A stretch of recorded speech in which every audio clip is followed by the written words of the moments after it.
ప్రాణరక్షణ కోసం పలాయనం.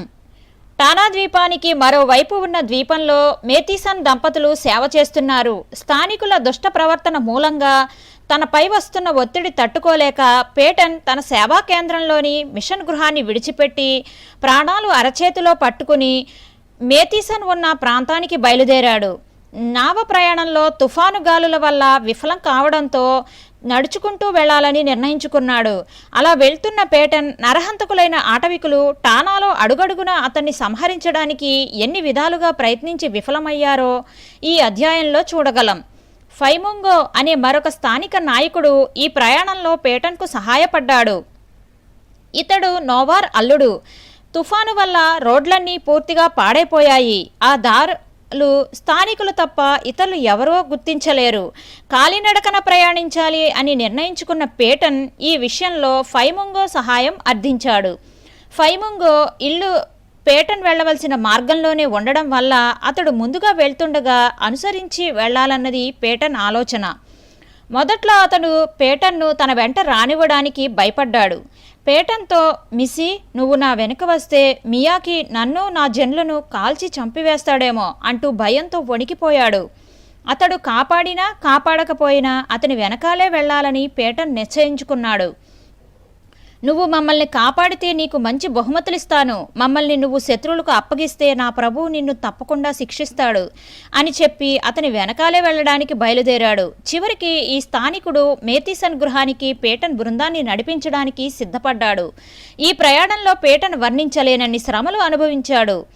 ఎన్నో అడ్డంకులు ఎదుర్కొన్నాడు. వెళ్తున్న దారిలో సుమారు 4 మైళ్ళ దూరం వరకు ఆయుధాలు ధరించిన స్థానికులు వారిని ఎదుర్కొన్నారు. వారిలో ప్రతి ఒక్కరూ పేటన్కు తమ తుపాకీలు గురిపెట్టి ఉన్నారు. స్థానికుడైన సిరావియా, మిస్సీని మాకు విడిచిపెట్టండి, మేమతన్ని చంపివేస్తాం అంటూ గట్టిగా కేకలు వేస్తూ పేటన్పై పడడానికి సిద్ధంగా ఉన్నాడు. పేటన్ అతని వైపు చూసి, సిరావియా, నీకు అనేక రకాలుగా సహాయం చేసిన నన్ను చంపేస్తావా? నువ్వు జబ్బుపడినప్పుడు నేను నిన్ను ఆదుకున్న విషయం మర్చిపోయావా? నువ్వు వేసుకున్న బట్టలు నేనిచ్చినవే కదా? నన్ను చంపితే దేవుడు నిన్ను తప్పకుండా శిక్షిస్తాడు అన్నాడు. ఈ మాటలు అతనిపై బలంగా పనిచేశాయి. అతడు వెనక్కి తగ్గి మిగిలిన వారిని కూడా పేటన్పై పడకుండా నివారించాడు. అక్కడితో పేటన్ శ్రమలు తీరలేదు. మిస్సీ తన ప్రాంతం నుంచి తప్పించుకుని పారిపోతున్నాడు అన్న వార్త మియాకి వర్గం వారికి తెలిసింది. ఎత్తైన బలిష్ఠులైన టానీయులు కొందరు పరుగులెత్తుతూ పేటన్ వద్దకు చేరుకున్నారు. అదే సమయంలో బాగా అలసిన పేటన్ విశ్రాంతి తీసుకుంటూ ఫైముంగోతో కలిసి కూర్చున్నాడు. తరుముకుంటూ వచ్చిన టానీయుల గుంపును చూసిన ఫైముంగో భయపడి, మిస్సీ, నువ్వు నీ స్నేహితులు ముందుగా వెళ్ళండి, నేను మీ వెనకాలొస్తాను అని చెప్పి తప్పించుకోవాలని చూశాడు. కానీ అలా చేయడం వల్ల తప్పక మరణిస్తానని పేటన్ గ్రహించాడు. ఒంటరిగా వెళ్లడానికి నిరాకరించాడు. ఈలోగా టానీయులు పేటన్ చుట్టూ గుమిగూడాడు. వాళ్లలో మొదటగా ఎవరైనా ఒక దెబ్బ వేస్తే మిగిలిన వారంతా కలిసికట్టుగా పేటన్పై కర్రలతో దాడి చేయాలని ఒకరి మొహాలు ఒకరు చూసుకున్నారు. వారిలో ఒకడు ఒక పెద్ద రాయి విసిరాడు. ఆ రాయి అబ్రహాము ముఖాన్ని బలంగా గాయపరిచింది. తమ చుట్టూ ఆయుధాలు ధరించిన భయంకరులైన క్రూరుల మధ్య ఒంటరిగా నిలిచిన పేటన్ తన దేవుడు సమస్తాన్ని అదుపు చేయగలడు అన్న నిరీక్షణతో హృదయపూర్వకంగా ప్రార్థిస్తున్నాడు. అలాంటి నిస్సహాయ పరిస్థితిలో ఉన్నప్పటికీ తన కన్నులు పైకెత్తి, వెదుకుడి, మీకు దొరుకును, నా నామమున మీరు నన్ను ఏమి అడిగినను తండ్రి కుమారుని యందు మహిమపరచబడు నిమిత్తము దానిని చేయుదును అన్న వాగ్దానాలు మేఘాలపై వ్రాయబడి ఉండడం చూశాడు. స్టెఫను, యోహాను హింసలు ఎదుర్కొన్న సమయంలో ఆకాశం వైపు కన్నులెత్తి రక్షకుని వదనం చూడడం ద్వారా ఎంత ఆదరణ పొందగలిగారో, ఆ స్థితిలో పేటన్ కన్నులు దేవుని వైపు చూడడం ద్వారా గొప్ప ఆదరణ పొందాడు. ఇలాంటి పరిస్థితులలో మానవ మాతృడైన పేటన్ భయకంపితుడు కాలేదని చెప్పడం అతిశయోక్తి అవుతుంది. మరణాన్ని అతి సమీపంగా ఎదుర్కోవలసిన అలాంటి సమయాల్లో ఆలోచన శక్తి కోల్పోయి కనుదృష్టి ఒక్క క్షణం మందగించి కాళ్ళు వణుకుతూ గడగడలాడినట్టు భయపడేవాడు. అయితే యుగ సమాప్తి వరకు సదాకాలము మీతో ఉన్నాను అన్న గొప్ప వాగ్దానం ఇలాంటి సమయాల్లో అతన్ని బలపరిచేది. ఆయుధాలు ధరించి పరుగున వస్తున్న ఆటవికుల వైపు పేటన్ చూడడం లేదు, క్రీస్తు వైపు చూస్తున్నాడు. ఆ సమయంలో శత్రువుల దాడి నుండి తప్పించుకునే క్రమంలో బాగా అలసిపోయి ఉండడం వల్ల ప్రవాహం దాటే సమయంలో క్రిందికి జారి పడిపోయాడు. వెంటనే ఆటవికులు అతని పైకి విసిరిన ఆయుధాల శబ్దం అతడు వినగలిగాడు. ఆ కర్ర దెబ్బ పేటన్కు తగలకుండా అక్కడే వంగి ఉన్న చెట్టు కొమ్మకు తగిలింది. ఇలాంటి గొప్ప విడుదల ఇచ్చినందుకు దేవునికి స్తుతులు చెల్లిస్తూ ముందుకు సాగిపోయాడు.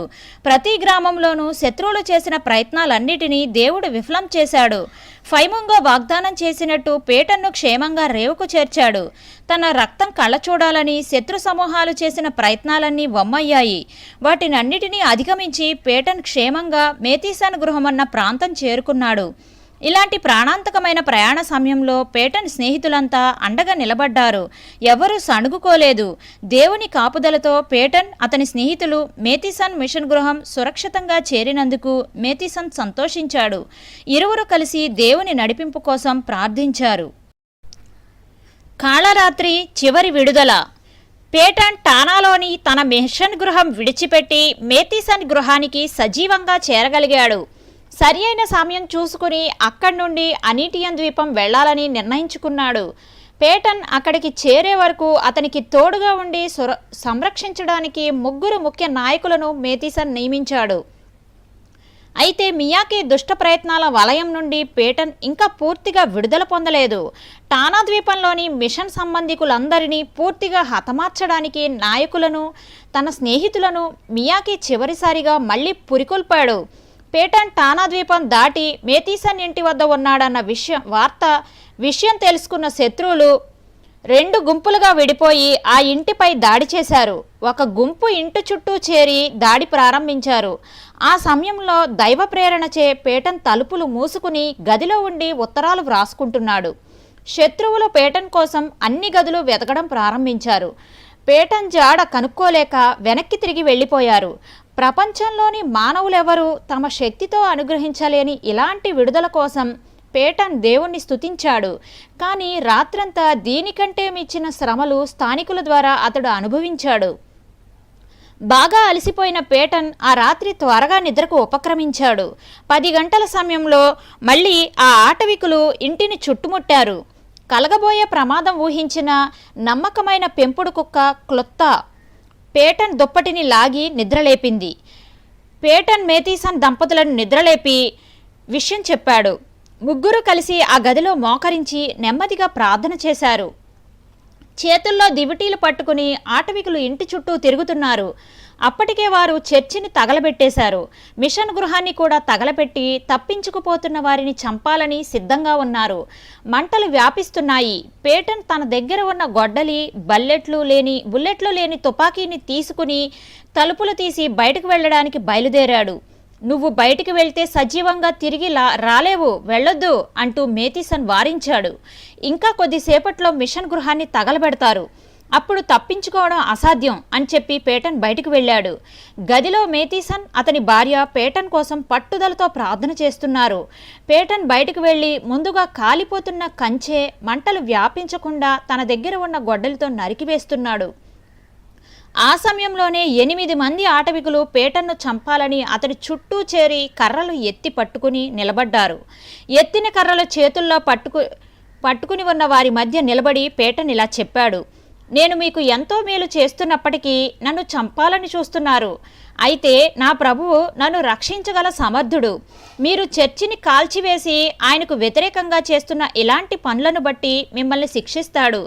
అయినప్పటికీ వారు పేటన్ను విడిచిపెట్టకుండా భయంకరంగా అరుస్తూ మొదటి దెబ్బ వేయాలని ఒకరినొకరు ప్రోత్సహించుకుంటున్నారు. పేటన్పై ఒక్క దెబ్బ కూడా పడనీయకుండా పైకి ఎత్తబడిన వారి చేతుల్ని దేవుని అద్భుత శక్తి బంధించింది. ఈ క్షణంలో సంభవించిన ఈ గొప్ప ఆశ్చర్య కార్యం ద్వారా దేవుడు పేటన్ను ఆదుకోవడానికి నేరుగా సహాయం చేశాడు. భీకరమైన శబ్దాలతో ఉరుముల గర్జన ప్రారంభమైంది. ఆ శబ్దం పెను తుఫాను, భారీ వర్షానికి సూచన అని స్థానికులకు బాగా తెలుసు. వీస్తున్న గాలుల దిశను కూడా దేవుడే నియమించాడు. మిషన్ గృహం వైపు ఆ గాలులు వీచి ఉన్నట్లయితే లోకంలోని ఏ శక్తి వారి గృహాన్ని మంటలకు ఆహుతి కాకుండా చేయలేకపోయేది. కానీ ఆ మంటలన్నీ వేరొక దిక్కుకు త్రిప్పివేయబడేలా ఆ గాలుల దిశ మార్చబడింది. వెంటనే కుండపోతగా వర్షం ప్రారంభమైంది. మంటలన్నీ ఆరిపోయాయి. ఎడతెరిపి లేకుండా ప్రవాహంలాగా కురుస్తున్న వర్షం చూసి శత్రువులందరూ భయకంపితులయ్యారు. యెహోవా దేవుడు వారి పక్షంగా పోరాడి వారిని కాపాడుతున్నాడు. అని అరుస్తూ ఆశ్చర్యపోయారు. వారిలో కలవరం మొదలయ్యింది. భయంతో దివిటీలన్నీ పారేసి తలో దిక్కుకు చెదిరిపోయారు. పేటన్ ఒంటరిగా నిలబడిపోయాడు. యెహోవా ఉత్తముడని రుచి చూసి తెలుసుకొనుడి, ఆయనను ఆశ్రయించు నరుడు ధన్యుడు అన్న వాగ్దానం పేటన్ అనుభవపూర్వకంగా గ్రహించాడు. దేవుడు ప్రార్థనలకు జవాబిచ్చి తన సేవకులను సకాలంలో కాపాడగల సమర్థుడని ఈ రాత్రి జరిగిన సంఘటనే రుజువని మేతీసన్ సాక్ష్యం చెప్పాడు. మిగిలిన రాత్రంతా వారు అప్రమత్తంగా ఉన్నారు. వారి వద్దనే క్లొత్త కుక్క చెవులు రిక్కించుకుని ఎలాంటి ప్రమాదం సంభవించబోయినా వారిని హెచ్చరించడానికి సిద్ధంగా ఉంది. తెల్లవారుతుంది అనగా స్థానికులు చివరిసారిగా పేటన్ పైకి దాడికి దిగారు. గట్టిగా అరుస్తూ ఇంటిని చుట్టుముట్టారు. పరిస్థితి చేజారిపోతుంది, ఏ క్షణానైనా దాడి జరిగిపోవచ్చు. ఇంతలో శత్రువుల్లో ఒకడు ఓడ వస్తుంది అంటూ అరిచాడు. పేటను రక్షించడానికి వస్తున్న ఓడలంటే స్థానికులకు ఎంతో భయం. ఓడ వస్తుంది అని వారు అరుస్తున్నప్పుడు పేటన్ తన చెవుల్ని తానే నమ్మలేకపోయాడు. ఆ సమయంలో కెప్టెన్ హేస్టింగ్స్ బ్లూబెల్ అనే ఓడలో రేవు చేరుకుంటున్నాడు.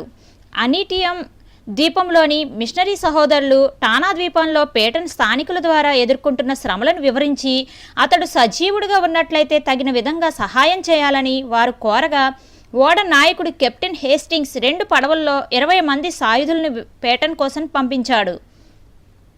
టానాలోని తన గృహాన్ని పేటన్ విడిచిపెట్టగానే మియాకి మిషన్ గృహాన్ని ధ్వంసం చేసి విలువైన వస్తువులన్నీ, పొగాకు, తుపాకీ గుండ్ల కోసం తెల్లవర్తకులకు అమ్మివేశాడు.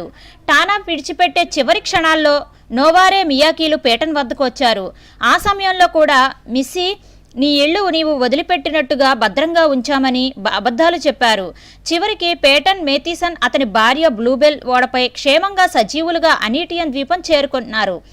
అనీటియన్ చేరిన కొన్ని రోజులకు మేతీసన్ భార్య క్షయవ్యాధికి గురై తీవ్రమైన బలహీనతకు లోనే మార్చి 11వ తేదీ 1862లో మరణించింది. తరువాత జూన్ నెల 14వ తేదీన మేతీసన్ కూడా చనిపోయాడు. వారు మరణించాక అనీటియం ఉత్తర ప్రాంతంలో ఉన్న హెబ్రిడిస్ మిషన్ సేవకులలో ఒకడిగా పేటన్ మిగిలిపోయాడు. ప్రస్తుతం మహిమకరంగా వ్యాపిస్తున్న న్యూ హెబ్రిడిస్ మిషన్ యొక్క ప్రారంభ సంవత్సరాల అనుభవాలు తెలియచేయడానికి పేటన్ సజీవుడిగా నిలిచాడు. క్రీస్తు వ్యాప్తి నిమిత్తం చిన్న శ్రమను కూడా అనుభవించకుండా సుఖమయమైన జీవితాలు గడుపుతున్న పేటన్ దేశీయులలో మిషనరీ దృష్టి ఏమాత్రం లేని కొందరు నిర్దయులు పేటన్ టానా ద్వీపం విడిచిపెట్టడం గూర్చి తీవ్రంగా విమర్శిస్తూ సంఘ పత్రికల్లో ప్రకటించారు. మహోన్నతుడైన దేవుని రెక్కల చాటున ఆయన కాపుదలతో క్షణక్షణం తన పైకి ఎత్తబడిన ఆయుధ దాడులను తప్పించుకుని అనీటియం చేరడానికి ఎన్ని శ్రమలు అనుభవించాడో, అతని విశ్వాసం ఎన్ని విధాలుగా పరీక్షించబడి శోధనకు లోనయ్యిందో వారు ఏమాత్రం గ్రహించలేకపోయారు. చివరికి పేటన్ టానా ద్వీపం నుండి 1862వ సంవత్సరంలో క్షేమంగా మిషన్ ముఖ్య కేంద్రమైన అనీటియం చేరుకోగలిగాడు.